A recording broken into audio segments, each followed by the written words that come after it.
तो कहानी की शुरुआत उधर में कैटी और उसकी बेस्ट फ्रेंड स्लोन को दिखाया जाता है। जब ये दोनों कैटी के घर पे पहुंचते हैं तब हमें पता चलता है कि ये दोनों एग्रीकल्चर स्टूडेंट है, जिसके लिए वो न्यूयॉर्क के एक फॉर्म में जाने वाली है। जिसके बाद जैसे उन्हें एक बस स्टॉप तक लेकर जाता है जहाँ से उन दोनों को बस मिलने वाली थी। अब इन दोनों काफी देर तक इंतजार करते हैं लेकिन बस वहाँ पर नहीं आती है। तब कैटी कहती है कि तुम लोग वापस घर चले जाओ और मुझे जब बस मिल जाएगी तो मैं वहाँ पहुंचकर तुम लोगों को मैसेज करूंगी। जिसके बाद जैसन उनसे कहता है कि तुम लोग वहाँ पहुंचने के बाद एक खास तरह का कोड वर्ड इस्तेमाल करना ताकि मुझे पता चल सके कि तुम दोनों सुरक्षित हो। अब अगली सीन में हम देखते हैं कि वो दोनों एक रेस्टोरेंट में पहुंचती हैं। तभी वहाँ पर कैटी को दो लड़के मिलते हैं जिनका नाम जेल्ड और लूकस होता है। जिसके बाद जेंट और लूकस दोनों उन्हें मिलकर लिफ्ट के लिए इनवाइट करते हैं लेकिन कैटी इस चीज के लिए मना कर देती है। तब उसकी फ्रेंड उसे किसी तरह से समझाती है जिसके बाद वो दोनों उनके साथ चली जाती हैं। जिसके बाद हम देखते हैं कि वो दोनों लड़के उन्हें फार्म ना ले जाकर उन्हें अपने घर पर लेकर जाते हैं। ये देखकर ये दोनों लड़कियां काफी ज्यादा हैरान हो जाती हैं। तभी हम देखते हैं कि घर के बाहर उन दोनों लड़कों की मॉम आ जाती हैं जो उन दोनों लड़कियों को चाय पीने के लिए कहने लगती हैं। और ये लोग बोलते हैं कि बस चाय पीने के बाद तुम दोनों को फार्म तक छोड़ दिया जाएगा। अब किधर कैटी के पास जेसन का मैसेज आता है तो वो उसे कोड वर्ड में रिप्लाई कर देती है कि वो सुरक्षित है। इधर ये बूढ़ी औरत इन दोनों को खाने के लिए कुछ लाकर देती है जिसे खाते ही इन दोनों को नशे होने लगते हैं क्योंकि उस औरत ने इन दोनों के खाने में ड्रग मिला दिया था।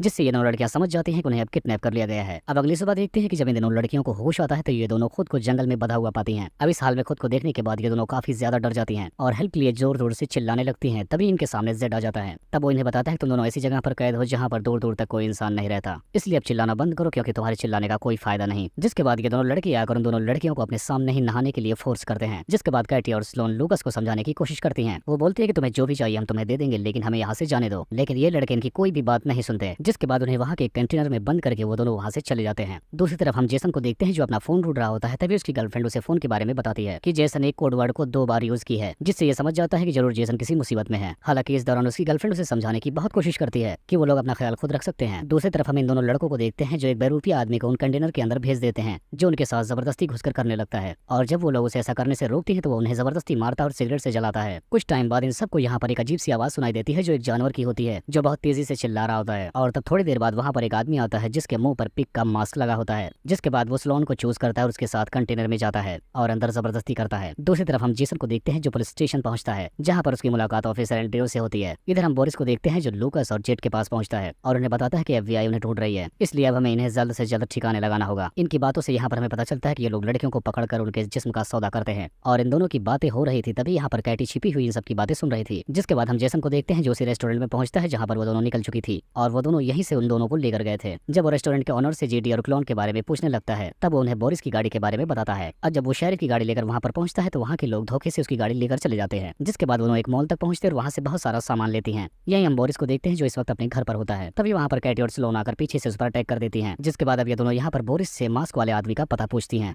तब वो उसका पता इन्हें बता देता है और यहाँ पर इस बोरिस को ये दोनों बहुत ही बेरहमी से मार डालती हैं। इधर जेसन एंड्रयू के पास फिर से पहुंचकर उन दोनों के बारे में पूछता है कि क्या कुछ पता लग सका। तब वो बताता है कि अभी तक उनके बारे में हमें कुछ भी पता नहीं चला है। ये सुनने के बाद जेसन फिर से कैटी को फोन लगाता है लेकिन उसे पता चलता है कि कैटी का फोन एंड्रयू के ही पास है, जिससे वो काफी ज्यादा हैरान होता है लेकिन वो यहाँ पर कुछ कर पाता। एंड्रयू उस पर गन पॉइंट कर देता है। दूसरी तरफ हम देखते हैं कैटी और स्लोन दोनों एक चर्च तक पहुंचती हैं जहाँ पर हमें पता चलता है कि वो पिग मास्क वाला आदमी कोई और नहीं बल्कि एक फादर है। जिसके बाद कैटी उसके पीछे से आकर अचानक से उस पर अटैक करती है और उसे वहीं पर मार देती है। दूसरी तरफ हम जेसन को देखते हैं जिसे अब एंड्रयू ने बांध रखा था। इस दौरान वो उससे कहता है कि मैं उन दोनों लड़कियों को ढूंढ लूंगा। जिसके बाद वहाँ पर एंड्रयू 2 और नई लड़कियों को पकड़ कर लेकर आता है लेकिन तब तक वहाँ पर पीछे से कैटी और स्लोन आकर उस पर हमला कर देती हैं और यहाँ पर एंड्रयू बेहोश हो जाता है। अब जब पुलिस ऑफिसर देखता है कि वो पूरी तरीके से फंस चुका है तब वो कैटी और स्लोन को लालच देने की कोशिश करता है और कैटी और स्लोन से माफी भी मांगता है लेकिन कैटी उसकी कोई भी बात सुने बिना उसे वहीं पर शूट करके मार देती है। जिसके बाद कैटी और स्लोन वहाँ पर बांधी हुई दोनों लड़कियों को भी फ्री कर देती हैं और उन्हें जेसन के पास भेजती है ताकि वो उसे भी आजाद कर सकें। अब अगले सीन में हम जेड और लूकस की मॉम को देखते हैं। तभी उसके घर में चुपके से कैटी और स्लोन घुसकर उसे पकड़ के एक चेयर से बांध देती हैं और जब बुढ़िया औरत की आंखें खुलती हैं तब वो देखती है कि उसकी बेटी को भी उसी के सामने बांध रखा है। यहाँ पर कैटी कहती है कि तुम लोग किसी दरिंदे से कम नहीं हो और अब तुम दोनों ने मिलकर हमें भी मॉन्स्टर बना दिया है, इसलिए अब हमें किसी को भी मारने में बिल्कुल रहम नहीं आने वाला। जिसके बाद कैटी और स्लोन दोनों मिलकर जेड के सर पर लगातार वार करती हैं जिसकी वजह से उसका सर घायल होता है और वो मारा जाता है। ये देखकर उसकी मॉम बहुत जोर जोर से चीखने और चिल्लाने लगती हैं और धमकी देने लगती है कि तुम दोनों यहाँ से बचकर नहीं जा सकती। अब उसकी मॉम को लूकस के सामने लेकर जाती हैं जहाँ पर